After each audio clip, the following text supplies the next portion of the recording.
Sudah lama hati merindu dengan kekasih yang satu. Bilakah masa dapat bertemu jin, setan, perewangan dan sebagainya akan hadir kepada orang-orang yang tubuhnya ada sinyal-sinyal keburukan.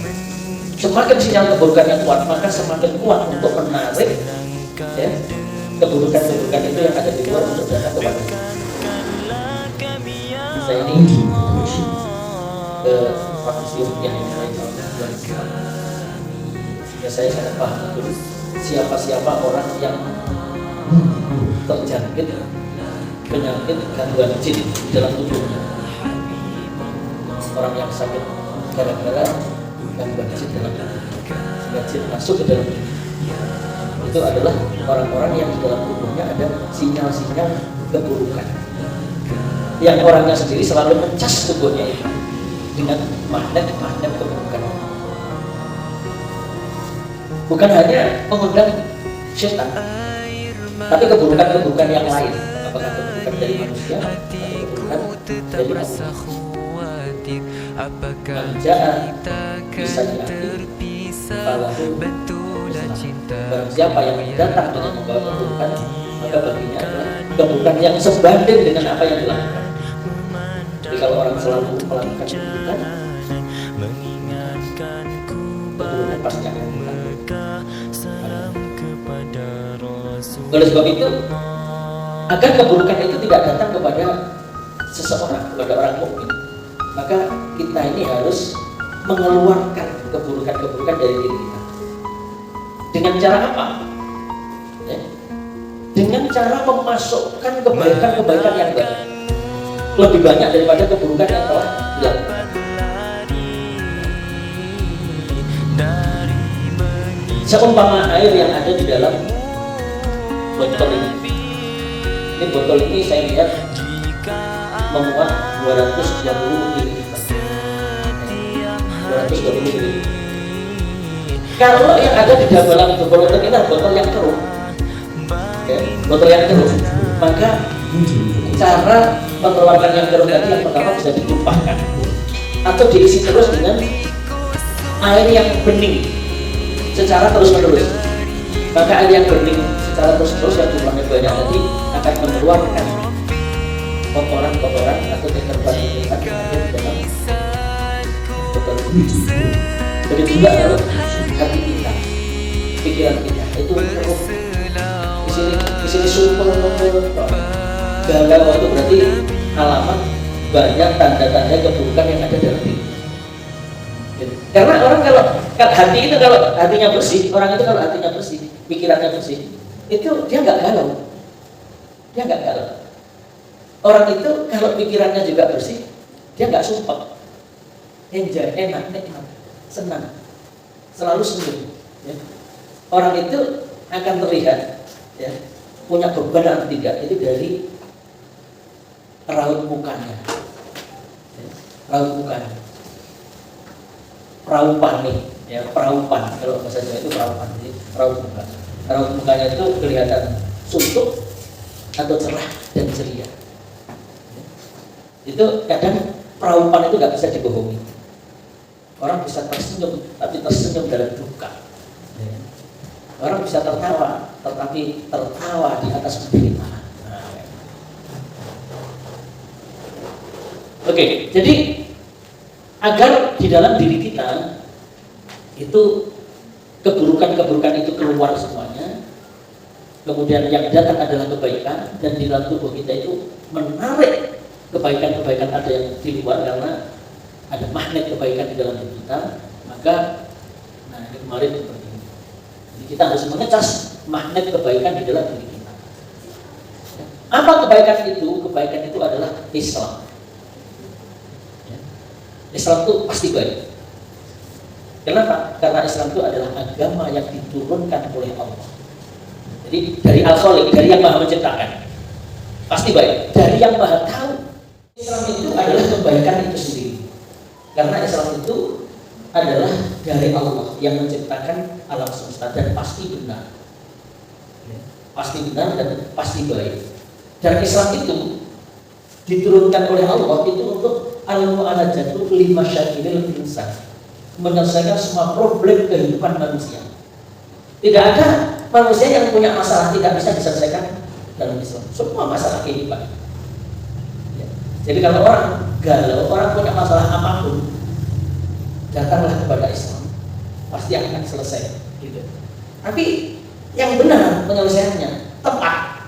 Ada gini, orang menyelesaikan masalah kalau tidak tepat maka nggak bisa selesai. Contoh ya, contoh.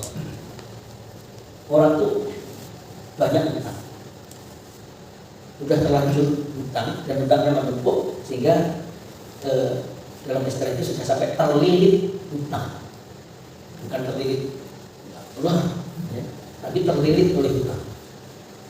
Bukan hanya terlilit oleh hutang, tapi sampai ditindih oleh hutang, ditindih. Jadi seakan-akan dia sudah tidak bisa bergerak lagi. Ya, ada orang seperti ini, dia benar mencari solusi itu ada bagaimana? Ada banyak orang mencari solusi satu dengan hutang lagi. Hutang lagi untuk apa? Untuk menutup hutang yang telah lalu. Itulah yang namanya gali lubang tutup lubang, pinjam uang bayar hutang. Gak akan pernah selesai. Hutangnya akan semakin bertumpuk. Hutangnya akan semakin bertumpuk. Atau yang kedua, dia mencari dengan doa.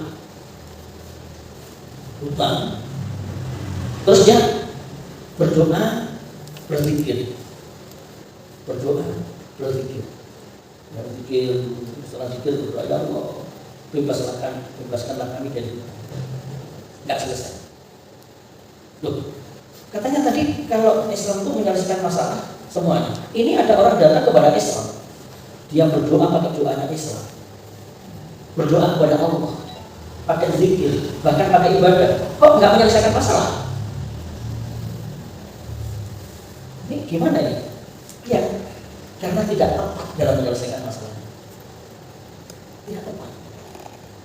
Orang menyelesaikan masalah hutang itu tidak cukup hanya dengan berdoa.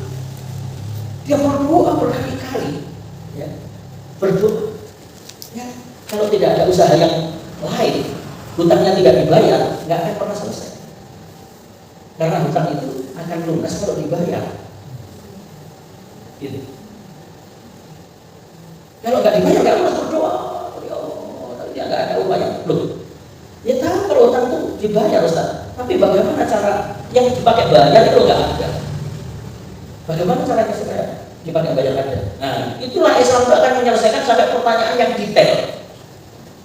Kadang ada orang datang minta kepada Pak Ustaz, saya sudah banyak ini amalkan. Ini amalan yang kami bisa terbebas dari hutang. Udah diamalkan? Ya Allah Pak Ustaz, sudah sekian lama berlalu dalam baca hutang itu bukan pertama selesai, tambah pertama. Ya, karena doanya dibaca, hutangnya juga ya tambah lagi. Gitu. Jadi kalau datang kepada Islam nanti akan diselesaikan satu persatu. Berdoa dia, berzikir dia, beribadah dia. Ya. Tapi dia juga harus stop hutang, terutama hutang riba. Karena dosa riba itu seperti seorang menzinai ibu kandungnya sendiri. Ya. Atau seperti seorang itu berzina dengan 36 pelacur, itu dosa yang paling ringan dari riba. Jadi Islam akan menyelesaikan semua persoalan. Dan orang kalau taat kepada cara Islam menyelesaikan masalah, masalahnya pasti selesai. Kalau nggak taat nggak selesai. Kalau nggak taat nggak selesai. Dan alhamdulillah secara fakta ya banyak orang yang sudah konsultasi dengan kita, hutangnya banyak, ya, yang sebelumnya stres, sebelumnya support, sebelumnya galau, sebelumnya sudah seperti tidak ada jalan keluar lagi. Tapi kalau mengikuti petunjuk-petunjuk dari Islam yang kita ajarkan, itu alhamdulillah sudah banyak yang lunas. Sekarang sudah tidak punya hutang lagi. Ada yang dalam waktu 6 bulan, ada yang dalam 1 tahun, ada 2 tahun setengah, ada yang 1 tahun setengah. Jadi bergantung dirinya, usahanya. Jadi Islam itu menyelesaikan semua problem kehidupan. Nah, apa kebaikan dari Islam itu? Kebaikan dari Islam itu mencakup 3 dimensi. Ada 3 dimensi, bukan hanya satu saja. Inilah kadang-kadang orang tuh yang sering dia salah dan kurang, bukan salah tapi kurang, atau salah paham terhadap Islam. Kurang. Allah SWT menyuruh kita untuk berislam secara kafah. Alhamdulillah minasyaitonirrajim. Ya ayyuhalladzina amanu, wahai orang-orang yang beriman, masuklah kamu ke dalam Islam itu secara kafah. Orang kadang dia berislam hanya masih di dimensi 1. Ya. Akidahnya dia sudah tidak suka kemusyrikan, tidak suka kesyirikan. Hal-hal yang berbau syirik sudah ditinggalkan. Datang berdukun, datang kepada paranormal sudah tidak. Melakukan sesaji dan sebagainya sudah tidak. Tapi dia mungkin mempersekutukan Allah dalam hal yang lain. Dalam hal apa? Dalam hukum. Ada yang berhak membuat hukum melebihi hukum Allah. Itu juga termasuk kesyirikan. Dalam hal ibadah, udah diperhatikan, ibadahnya udah bagus, sholatnya bagus, puasanya bagus, ya, zikirnya bagus, udah umroh juga, rata-rata sudah umroh juga ya sini. Ada yang belum umroh? Ada ya? Pengen apa kan? Ya, pengen. Kapan-kapan tak sempat dari tanah. Saya dulu ketika masih ingat Ustaz Zainal ya, ketika saya pulang dari umroh, terus kita ketemu waktu saya nunggu bergembos itu di situ kan, di Jalan Sentani Utara itu. Ingat ya? Saya berbicara dengan beliau. Saya sudah umroh, beliau tak kasih motivasi. Ustaz Zainal, jenengan pengen umroh atau tidak? Ingin. Kalau sekedar pengen itu banyak. Karena setiap orang kalau ditanya pengen umroh atau tidak, orang mukmin pasti dia akan bilang pengen. Saya bilang, tapi yang niat itu sendiri. Ya, masih ingat ya? Bagaimana cara niatnya? Segera buka rekening kita punya umroh. Betul? Tapi beliau ini luar biasa. Langsung buka tabungan umroh dan waktu itu, ya, beliau itu tabungnya dititipkan saya waktu itu, ya kan? Karena waktu itu saya masih bergabung dengan Biro Umroh ya, bayarin namanya.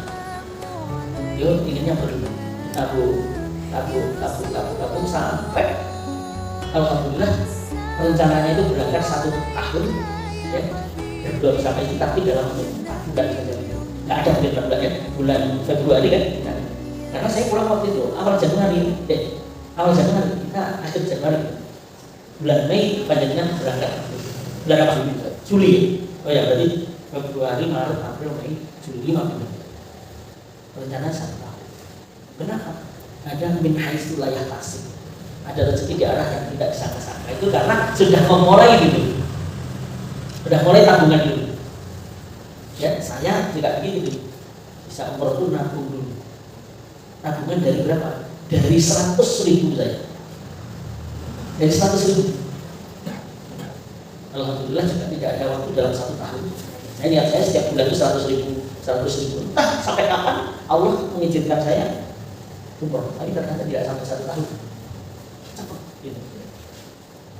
Jadi keinginan saja itu tidak cukup. Seperti begini, orang yang ingin bahagia, semua orang kalau ditanya ingin bahagia, tapi tidak setiap orang berjuang untuk mendapatkan kebahagiaan itu. Bahkan banyak orang yang ingin bahagia, dia melakukan hal-hal yang menjadikan dia akhirnya justru terjerumus ke dalam penderitaan. Yang masalah langkah, salah jalan. Jadi ibu, bapak-bapak nanti kalau ini, apalagi kalau kita bisa umrohnya bareng-bareng ya.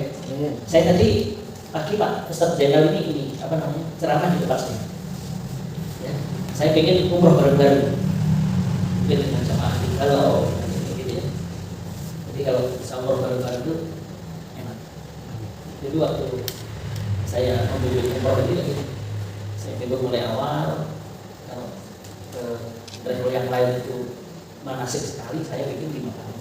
Orang itu harus disiapkan pikirannya, perasaannya, dan amaliyah supaya umrahnya mabrur, doanya makbul.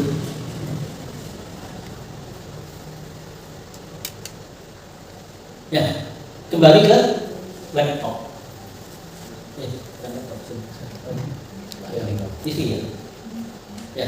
Jadi orang kadang-kadang dia konsentrasi di dimensi pertama ini, hubungan manusia dengan Allah saja sudah merasa Islam yang baik. Padahal masih ada dimensi kedua. Dimensi kedua itu apa? Hubungan manusia dengan dirinya sendiri. Perkara makanan. Makan itu gak ada kaitannya dengan orang lain. Bahkan banyak orang menyebut makan itu hak asasi. Kamu mau makan atau tidak itu hak kamu. Mau yang saya makan apa terserah aku, orang lain nggak gitu. Aku senang tuh ini kok. Ya, ada orang itu tidak suka makan sate, nggak suka.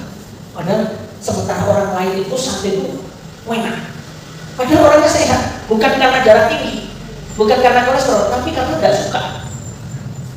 Sama-sama lidah. Kenapa yang satu nggak suka sate, yang satu suka? Ya, itu haknya sendiri, boleh saja selama yang itu halal, apapun boleh dimakan. Halal thayyibah, halal dan baik. Nah, minuman juga begitu. Enggak. Ada yang suka minum kopi, ya. Ada yang suka minum teh. Ada yang suka minum jus. Itu boleh-boleh saja. Cuma di sini yang harus diperhatikan dalam dimensi kedua adalah halal dan haram. Ya, halal dan haram. Makanannya yang dimakan harus halal. Minumannya yang diminum harus halal. Bukan hanya halal, tapi thayyib. Cara mendapatkannya didapatkan dari yang baik. Ya, bukan dari jalan yang haram. Makanannya halal, tapi diperoleh dari jalan yang haram. Jadi tidak baik itu, jadi akan mencas tubuh itu untuk menjadi magnet-magnet keburukan di dalam tubuhnya. Kalau makanannya halal tapi cara mendapatkannya haram. Nah, rata-rata ketika saya bertemu dengan teman-teman yang terjebak dalam riba, mereka kalau suruh makan daging babi tidak mau, suruh minuman keras tidak pernah mau. Tapi kalau makan dari hasil riba, mana? Padahal dirham pun minar riba, 1 dirham dari riba. Ya. Yang kurwahadukum yang dimakan oleh salah seorang dari kalian, asyaddu minas sita wasalasina jami'ah. Jadi 1 dirham yang dimakan oleh seseorang itu dosanya lebih besar daripada dia berzina dengan 36 pelacur. Dosanya riba. Zina itu dosa, tapi makan riba itu dosanya lebih besar dari. Tapi banyak orang yang masih suka makan riba. Bahaya. Nah, pakaian juga gitu. Pakaian itu kan kita ini memakai pakaian, memakai baju, ya. Terserah kita sendiri. Saya pakai baju, pilihan saya mana? Senangnya saya pakai sarung boleh, pakai celana boleh,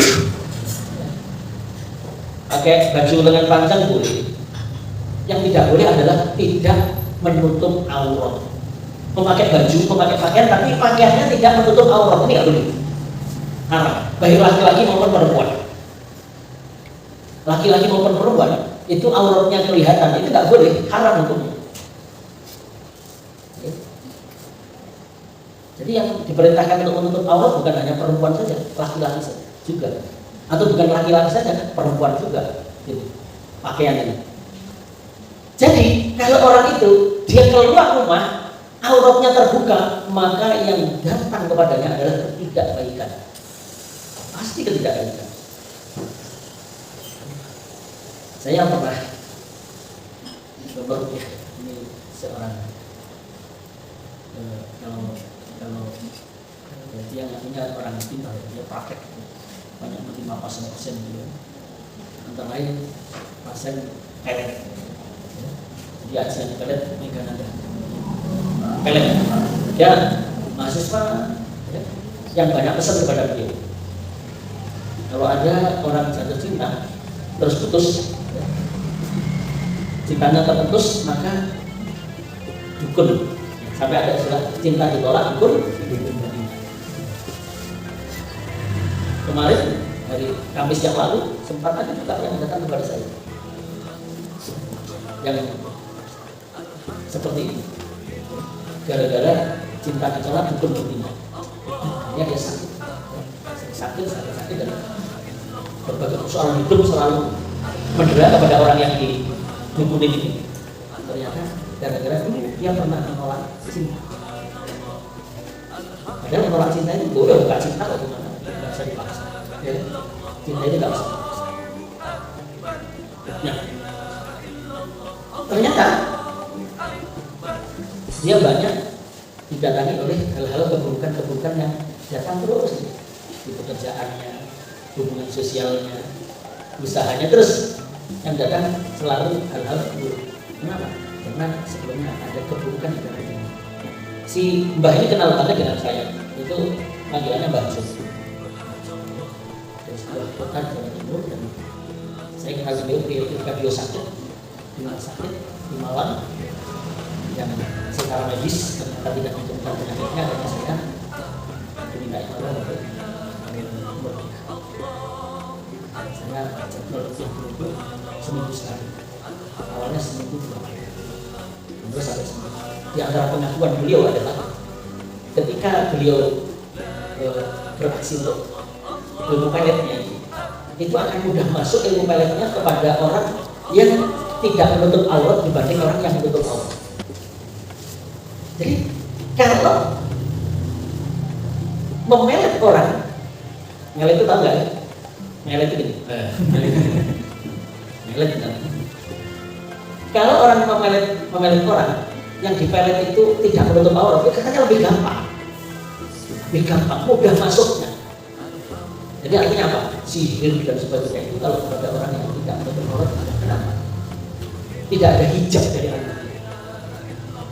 Jadi tekniknya dari Allah dia nggak ada. Ini pengakuan yang beliau sudah tahu. Nah, jadi orang yang tidak mengikuti syariat, apakah itu dalam ibadah, dalam akidah, dalam makanan, minuman atau pakaian, itu pasti yang datang kepadanya keburukan. Tapi yang taat kepada syariat itu yang datang pasti kebaikan. Nah, kadang-kadang orang, sejak ada orang yang memperhatikan dua ini dalam Islam, tapi tidak memperhatikan di dimensi ketiga. Ini juga begitu, artinya kalau dia tidak memperhatikan dimensi ketiga, berarti dia memberikan peluang ada di dalam tubuhnya yang berlubang. Keburukan itu bisa datang kepadanya karena dia belum melaksanakannya ketika. Ketika dia beraktivitas politik tidak melihat Al-Quran dan Sunnah, pokoknya senangnya sendiri, hanya berdasarkan nafsu, senang padahal tuh nanti akan dimintai pertanggungjawaban di hadapan Allah itu. Aktivitas kita semuanya, termasuk aktivitas politik. Gak banyak orang melihat Al-Quran Sunnah ketika beraktivitas politik. Ketika nanti dimintai tanggung jawab dari Allah, bisakah dia mempertanggungjawabkan amalnya? Ketika berekonomi, beraktivitas ekonomi, banyak aktivitas ekonomi, jual beli, transaksi jual beli, hutang piutang, kerjasama dalam bisnis, namanya akad. Itu semuanya ada aturannya dalam Islam, ada zirkahnya bagaimana. Jual beli barang itu barangnya apa dulu? Yang masing-masing ada hukum. Kalau misalnya jual beli jadi samsara atau jadi apa namanya? Samsara itu maklah. Ada yang semua dalam Islam. Tapi banyak orang Islam yang tidak melihat Al-Quran dan Sunnah ketika beraktivitas ekonomi. Makanya dia banyak lubang keburukan masuk ke badan karena tidak menggunakan Islam dalam berhubungan aktivitas sosial, berhubungan sosial, ya, terutama laki-laki dan perempuan tidak menggunakan tata cara syariat Islam. Boleh nggak misalnya berdua-duaan laki-laki yang tidak ada hubungan pernikahan berdua di kantor, di kendaraan, bercampuran dulu gitu, bukit bareng-bareng, makan bersama bareng-bareng tanpa dipisah, boleh apa enggak? Itu diatur dalam hubungan sosial, terutama hubungan laki-laki dan perempuan dalam beraktivitas media sosial, gitu. Juga chatting, ya, VC, video call. Jadi saya nggak ngerti VC itu apa, teman-teman. Video call itu sama laki-laki dan wanita yang bukan mahram. Ada aturannya, pendidikan. Pendidikannya bukan pendidikan Islam, sistem pendidikannya bukan Islam. Ya, nanti akan semakin jauh dari Islam. Padahal kebaikan itu adalah Islam. Kalau kebaikan itu Islam, berarti ya kita ini harus mengambilnya dari Islam kalau kita mau baik. Dari segi budaya, gitu. Budaya juga orang Islam, tapi budayanya juga dia mau aja apa saja, terserah. Tidak memperhatikan halal dan haramnya itu, seni dan budaya. Itu juga harus berdasarkan Islam. Apalagi hukum perkara kriminal. Banyak yang juga di luar dari Islam. Makanya kalau Islamnya tidak kafah, persoalan hidup itu akan semakin. Setiap manusia itu punya naluri seksual. Bedanya gini, kalau perkara makan, kalau enggak dipenuhi itu orang bisa mati. Ini puasa, maghrib seharusnya buka, tapi nggak buka. Sahur seharusnya sahur, tapi nggak sahur, terus berpuasa sampai 3 hari, 4 hari, 5 hari, maka dia akan dehidrasi. Apa akibatnya? Kalau diteruskan mati. Jadi dalam hal ini orang dalam waktu 3 bulan tidak makan sama sekali. Wah, bahaya. Bisa menyebabkan kematian. Maka harus dipenuhi. Maka dalam situ nanti juga ada hukum Islam. Orang yang kelaparan mencuri hanya cukup untuk mengisi perutnya bertahan hidup, maka dia tidak dikategorikan sebagai pencuri. Gitu. Jadi kalau ada orang kelaparan, gitu, masuk ke dalam rumah kita, cuma hanya makan tok, pengen makan tok, dia tidak ada dalam Islam, karena hanya untuk bertahan hidup. Gitu. Karena kalau nggak makan, mati. Beda dengan naluri seksual. Naluri seksual itu butuh dipenuhi. Tapi kalau tidak dipenuhi, orang tidak sampai mati, nggak sampai. Dan munculnya pun kalau ada rangsangan. Kalau nggak ada rangsangan, itu tidak akan terangsang. Misalnya kita di pengajian begini, ada yang naluri seksualnya terangsang? Nggak ada, karena tidak dirangsang. Nah, gitu. Ya. Makanya hal-hal yang menyebabkan terangsangnya naluri seksual itu diminimalisasi dalam Islam. Ada aturannya, tadi aturan dalam kehidupan sosial. Ya. Supaya kalau orang laki-laki ini keluar, naluri seksualnya itu nggak muncul di jalan-jalan. Kalau muncul di jalan bahaya. Ya, naik sepeda motor, muncul gitu, nggak bahaya lah. Bahaya. Kenapa muncul? Karena ada rangsangan. Siapa yang merangsang? Ya wanita-wanita itu yang tidak menutup aurat. Ya. Sampai saya pernah melihat ada orang itu dia bekerja, bangun itu lagi bikin tembok di atas, sudah di atas, terus di situ jalan ada anak perempuan jalan yang tidak menutup aurat, maksudnya menutup aurat tapi tidak sempurna. Di atas itu suci, semua gitu kan. Nggak bisa keluar.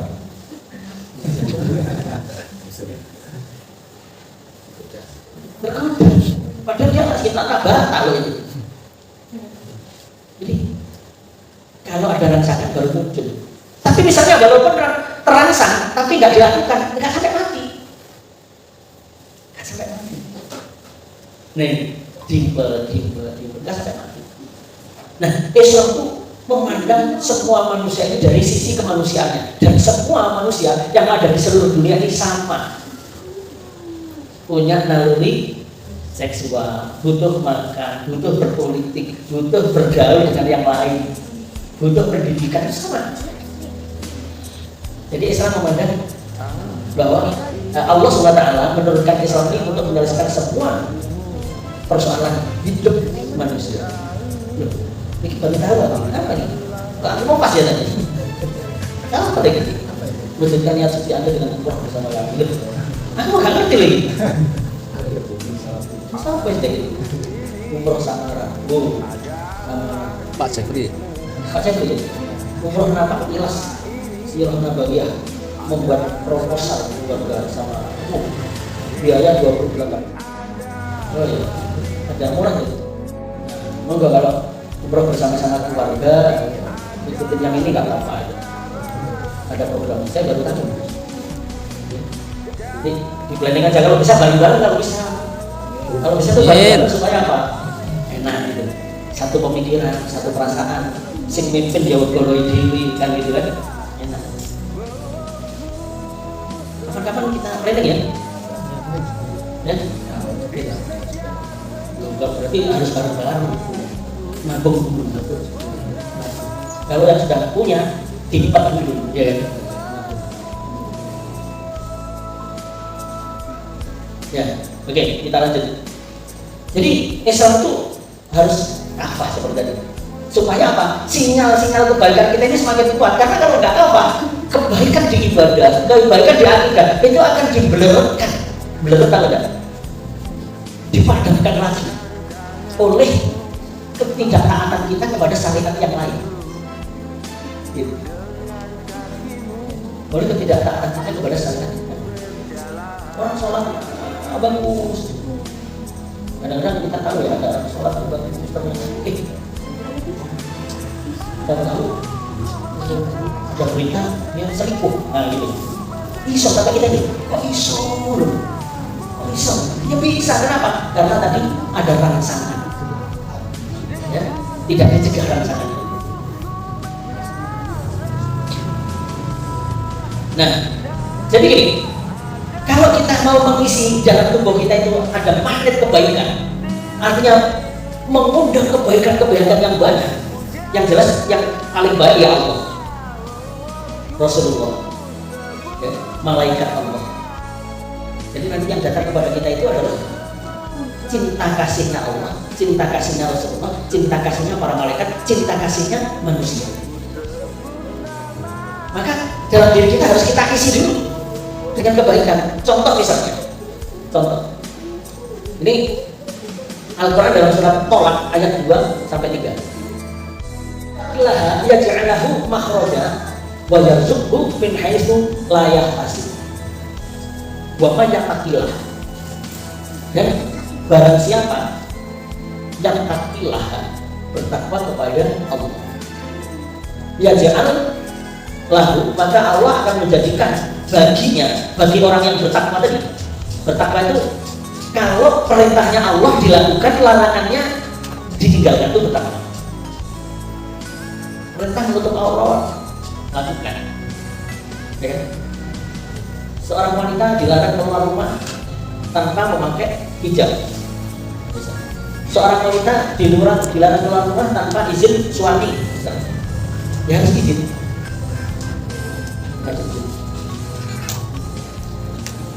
Wa may yattaqillah, barang siapa bertakwa kepada Allah, perintah-perintahnya Allah dijalankan, larangannya ditinggalkan, yaj'al lahu, maka Allah akan menjadikan baginya, bagi dirinya, orang yang bertakwa tadi, makhraja, jalan keluar dari kesulitan-kesulitan. Jadi hidup ini gak sulit, kenapa? Karena udah dikasih jalan keluar oleh Allah, jalan keluar yang banyak. Makhraja. Ada kesulitan, artinya itu kalau makhraj itu berarti manusia itu mesti punya kesulitan. Kesulitan itu selalu ada. Tapi ini, setiap kesulitan itu sebenarnya justru akan mendatangkan kebaikan yang banyak. Kalau orang itu sadar, inna ma'al usri yusra, inna ma'al usri yusra. Ya, di balik kesulitan itu pasti ada kemudahan. Ya. Bahkan kalau menurut penjelasan Rasulullah ini, kesulitan itu satu, maka Allah akan mendatangkan dua kemudahan. Satu kesulitan, kalau kemarin orang melakukan satu kebaikan, kan akan mendatangkan 10 kebaikan. Tapi ketika Allah mendatangkan kesulitan, itu kalau orang itu mau menghadapi kesulitan dengan sabar, kepadanya akan didatangkan 2 kemudahan. Tapi kadang banyak orang yang tidak sabar, ngersulot apa? Sabar, mengeluh, isinya gitu. Kalau orang itu kalau mengeluh, justru mengisi sinyal negatif, justru mengecas magnet keburukan pada tubuhnya. Orang itu kalau mengeluh, begitu mengeluh, itu sudah masuk sinyal keburukan dalam dirinya. Setiap mengeluh. Jadi jangan berkeluh kesah. Masa kalah sama pramuka? Pramuka aja sudah sangat paham kalau berkeluh kesah itu tidak ada gunanya.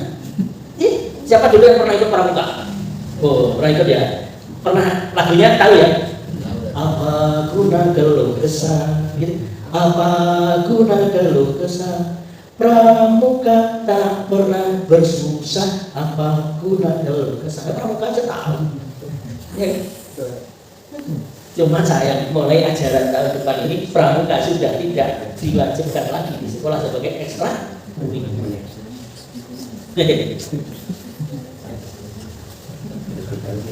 Ya, pramuka tanpa berkeluh kesah. Jangan pernah berkeluh kesah. Ada seorang wanita berkeluh kesah, ya, berkeluh kesahnya kepada orang lain melalui chatting, kadang melalui media sosial, ya kan? Pasang apa tuh namanya, status. Wow. Dikala aku hidup sendiri, bertemankan sepenuhnya, tiada yang menemani. Padahal teman-teman pada tahu dia sudah punya suami, kok statusnya kayak gitu. Wah, gitu kan? Wah, ngapain lagi ada masalah dengan suaminya? Nah, gitu ya. Berkeluh kesah di media sosial banyak nggak ini? Banyak nggak? Banyak. Sekarang banyak ya. Tapi ini jangan, majelis baik hati, majelis anti galau, nggak boleh berkeluh kesah di media sosial.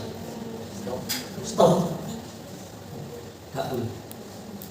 Pasang status lainnya berkeluh kesah tentang apa saja. Apakah tentang rezeki?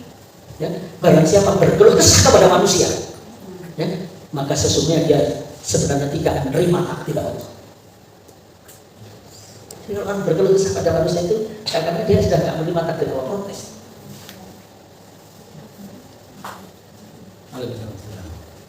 Udah buat tinggi ini, aku tidak ngerasanya apa ini? Susah. Malah kok, ya coba bayangin. Aku ya, yang rambut kayak spray ini, kayak gini aja. Rumah tangga, geger,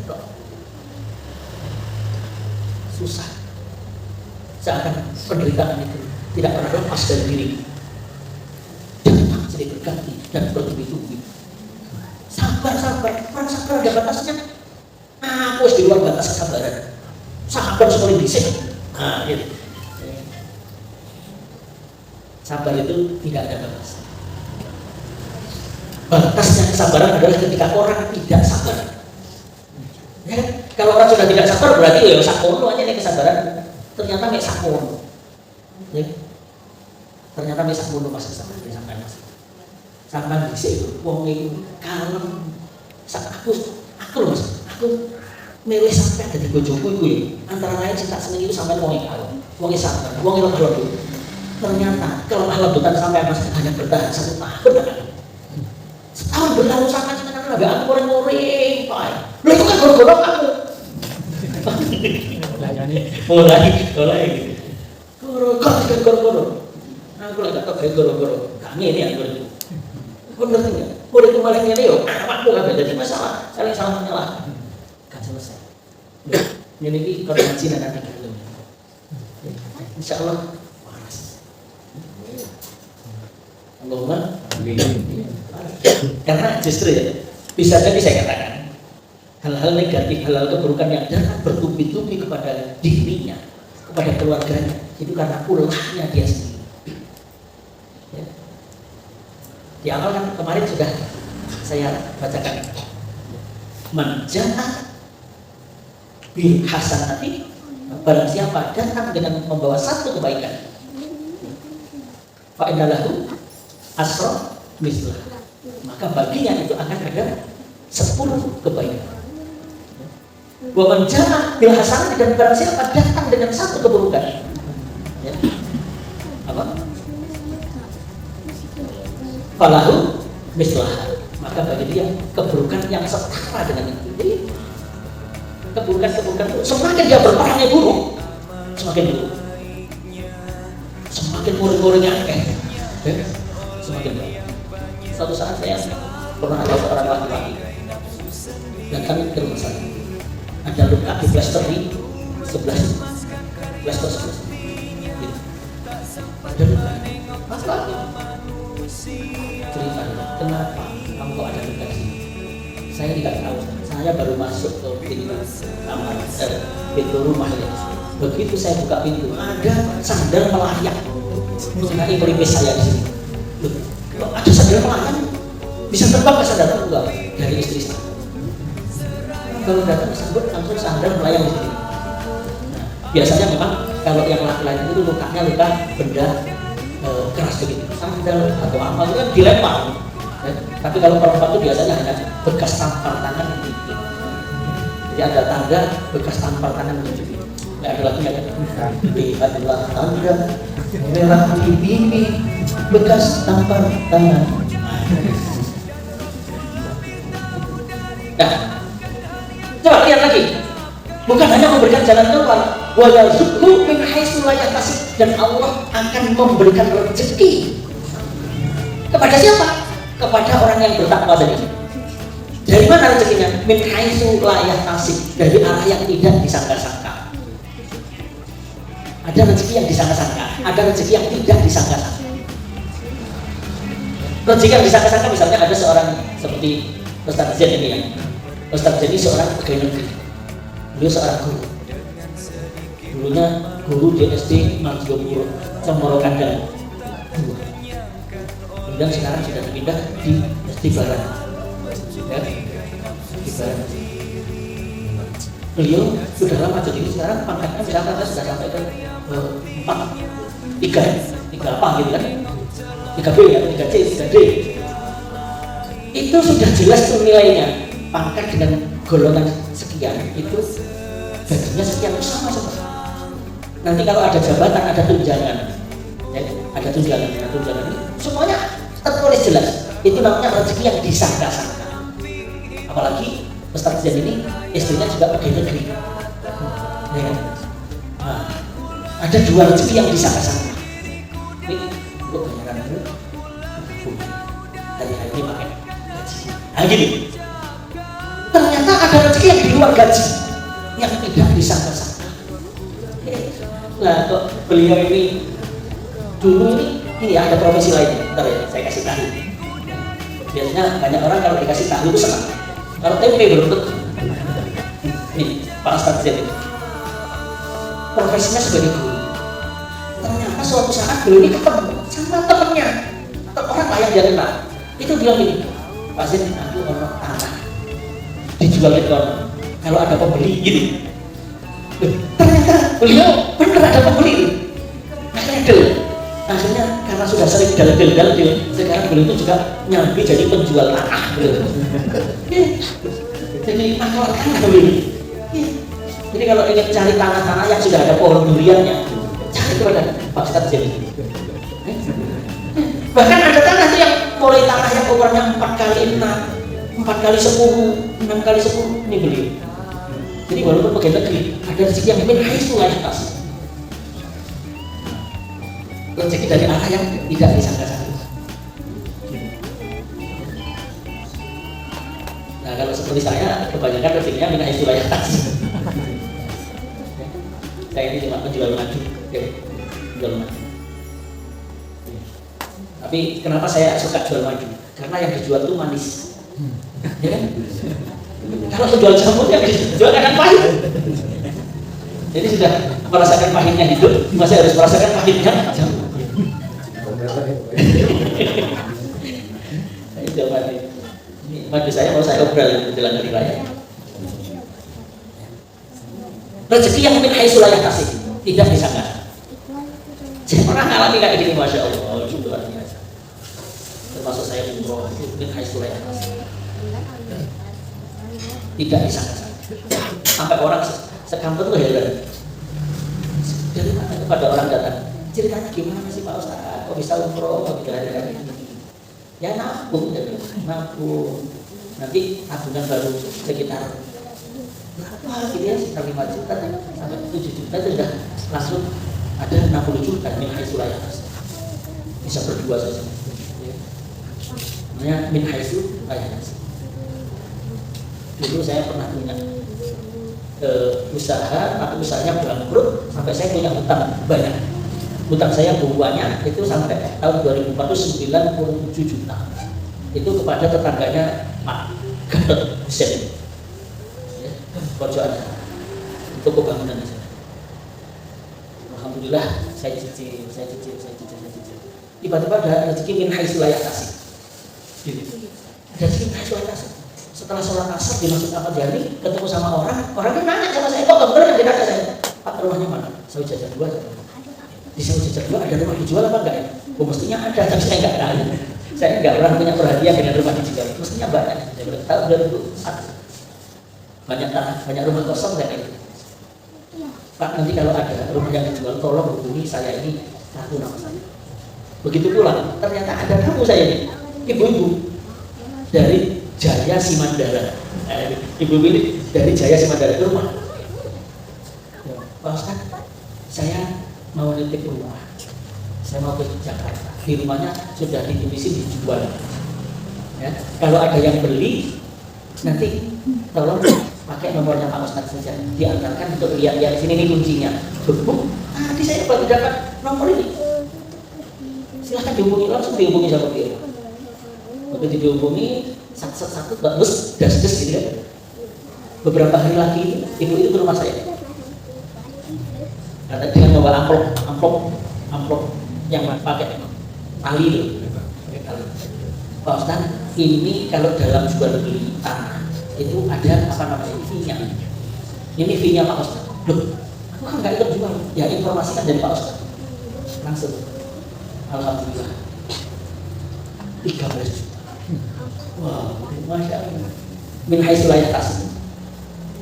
Nih, dari min haitsu la yahtasib. Jadi kalau ingin dapat min haitsu la yahtasib, ini orang kadang banyak berpikir pada rezeki yang disangka-sangka kok. Stres. Bagaimana nggak stres? Itu kalau ada beras naik, ada minyak goreng naik, ya kan? Ada kebutuhan baru, dia stres. Kenapa? Karena selama ini sudah dijatah saja gajian tiap bulan. Itu di minggu ketiga udah habis. Ada yang di minggu kedua udah habis, apalagi ini semua kebutuhan naik. Itu stres. Tapi kalau orang yakin dengan rezeki min haitsu la yahtasib, gak ono stres. Gak ono stres. Rezeki itu mesti ono ae sing Gusti Allah. Gusti Allah itu sugih. Allah itu maha kaya. Gak mungkin membiarkan orang yang beriman, yang bertakwa itu hidup dalam kelaparan, hidup dalam penderitaan. Yang menderita itu karena banyak dia sendiri menunda ketidakbaikan itu.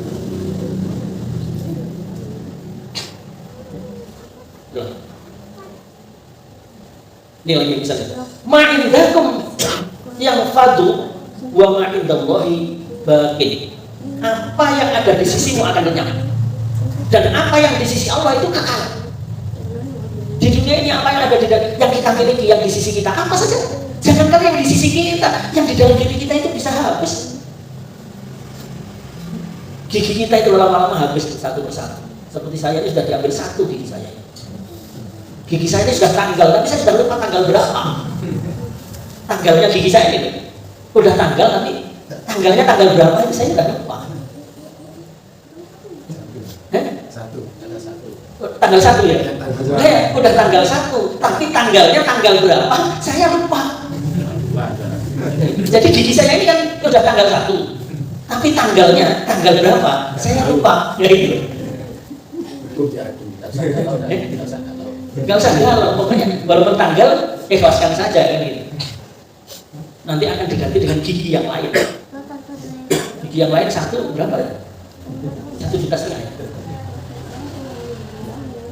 Alhamdulillah. Kesehatan juga semakin harus diambil. Ya. Sesuatu yang di dunia ini lenyap, rambut yang dulu hitam, yang hitam juga sudah habis, tinggal hampir memutih kayak ini. Jenggot ini sudah berwarna-warni antara hitam dan putih. Jadi hidup saya ini di antara hitam dan putih. Walaupun tidak dalam penderitaan, tapi di antara hitam dan putih. Ma indakum yang fadu wa ma indallahi baqin. Apa yang ada di sisimu itu pasti lenyap, dan apa yang di sisi Allah itu kekal. Wala najiyanna alladzina sabaru ajrahum bi ahsani ma kanu ya'malun. Kami pasti akan memberi balasan kepada orang-orang yang sabar dengan pahala yang lebih baik daripada yang selalu mereka kerjakan. Maksudnya kalau kita ini perkara dunia, kehilangan dunia, sabarlah. Karena memang apa yang ada di dunia itu hilang, selesai. Jangan sampai kehilangan iman. Hilangnya di dunia ini, kita ini punya cita-cita, kita ini punya keinginan, gak bisa kita raih keinginan kita. No problem, tidak ada masalah. Asal kita tidak kehilangan Allah, asal kita tidak kehilangan akhirat. Orang itu akan bahaya yang besar itu ketika akhirat sudah tidak dapat apa-apa. Bagian di akhirat dia nggak dapat apa-apa. Itu rugi besar. Jadi kalau sesuatu hilang, kemarin saya pulang dari Jakarta, naik bis, ketemu sama ibu-ibu sudah sepuh, umurnya 70-an, dia naik bis ini. Ternyata beliau ini rumahnya daerah sini, di jamaah di masjid dari saya itu, Pak Ustaz Kasbi gitu. Oh iya, wah kebetulan saya sendirian Pak Ustaz. Aduh, jalannya sudah enggak gini, jadi saya dampingi sudah sepuh. Dulu karena sudah banyak makan asam dan garam itu, jadi orang ini jangan pernah berhenti berbuat baik.